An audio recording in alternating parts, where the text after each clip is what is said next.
this Jaden Rashada situation. So my goodness, everyone at this point probably knows the outline of the story. The NIL deal falls through that was reported at 4 years at $13 million. He has signed, and now he is attempting to get out of his letter of intent. So there's so much that is speculation for a lot of people, and trying to put the pieces together that's not known by anyone. But I believe we do know that there was this collective based on the Gator collective presented to Jaden Rashada, and he obviously accepted it. He had committed at one point to Miami. And at some point after he had signed his scholarship, the deal obviously fell through. Yeah, Mark. So he flipped from Miami to Florida, and then I believe on December 7th, the Gator Collective terminated the contract. And it was from my understanding of, the Gator Collective did not negotiate the deal. They were not behind the negotiations of the deal whatsoever. They were presented the number to draft the contract. They were not involved, so that's where that was from my understanding. That's what I was told. I have talked to people on both sides of the story and told me my information was good. So at least for that part of it, of course, got to keep name sensitive for sources and all that kind of stuff. And plus, this is a sensitive subject right now. So there's a lot going on right now. But from my understanding, yes, there was an NIL deal, and that number, there's that reported $13 million deal that's being reported out there. But from my understanding, it was the number was presented to the Gator Collective to draft the contract. And that number, that information for that was false. And that's why the Gator Collective decided to terminate the contract, because they knew they didn't have that money. So, Mark, here's the weird timeline of it all. That was December 7th when the contract was terminated. He still chose to sign with Florida on early signing day. So there's a disconnect somewhere. And don't get me wrong, I do think they were trying to work it out. I do think the Gator Collective, from my understanding, was trying to rectify the situation. The NIL side of it was trying to be rectified, and maybe that's why he signs with Florida. There was some belief they would get this worked out. Obviously, they did not.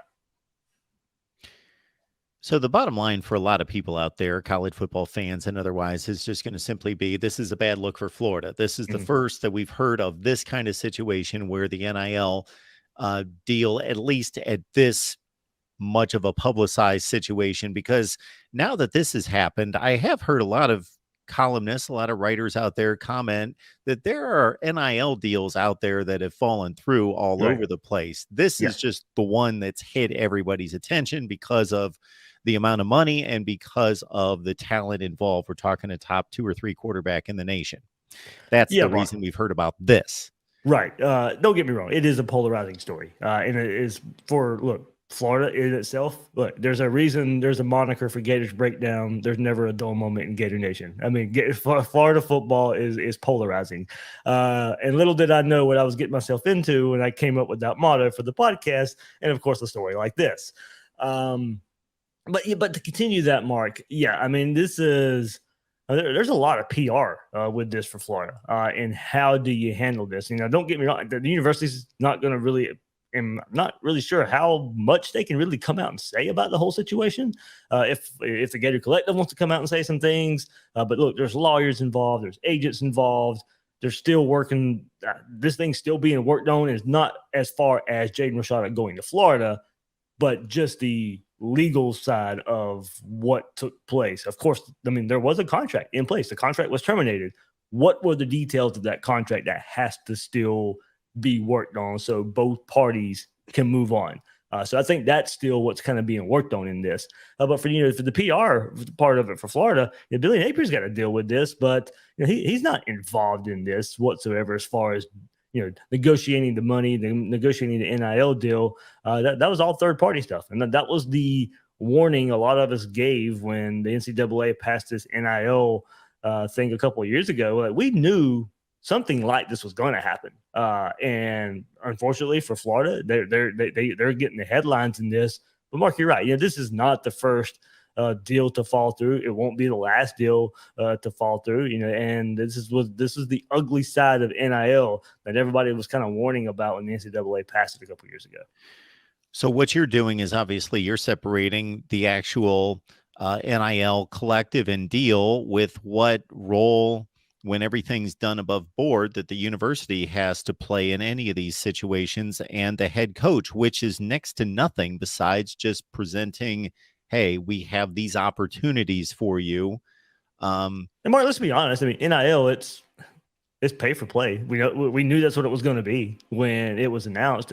Does name, image, likeness need to hold a place in college football? Yes, I do think players should benefit off their name, image, and likeness, especially with all the money that's raking in off these television contracts that are coming up as well. It's kind of crazy. Some normal college student can go start a YouTube channel. They can sell T-shirts with their face on it and somehow get money off of it. And college football players were not allowed to do that. I mean, don't get me wrong, there's some benefits of that, but if they're using their name, image, and likeness, and other people are too, they should be able to benefit in some way. But with the Wild West and without the regulations that the NCAA gave, which we knew that was going to, we knew this was going to take part when the NCAA just said, "Here, y'all deal with it." Yeah, and what Billy Napier is going to have to deal with, and the football program, is just, regardless of what the truth is, the perception that, okay, anybody that's from here on out offered an NIL deal at Florida, is it going to fall through? Is it going to be an issue? Right. There's two things I think to go along with that, Mark. That's one angle of it, is can now future recruits trust NIL deals at Florida in the Gator Collective, and whoever other NIL entity at Florida is coming through to do that. But also, Mark, just think about, what if it had worked out and that $13 million number is out there? All right, is the next quarterback Florida goes after going to want $13 million? Is Tennessee's quarterback going to want $13 million? Is LSU's quarterback going to want $13 million? So there is I think, chain reaction to this as well, especially if it would have played out that way.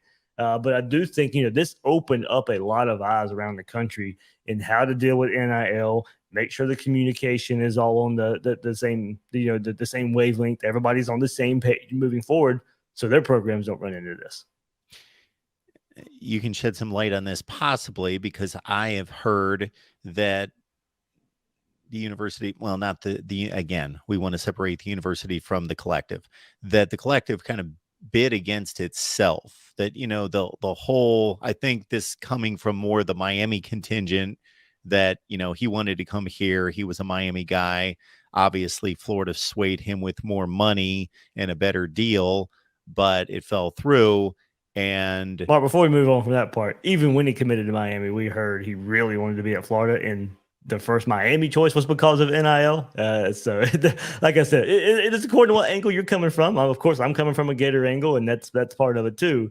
But I mean, don't get me wrong, he didn't flip to Florida for the goodness of his heart. I mean, that I do think there is some truth that he probably wanted to be at Florida ultimately, but it was going to still take a quote unquote NIL deal to get it done.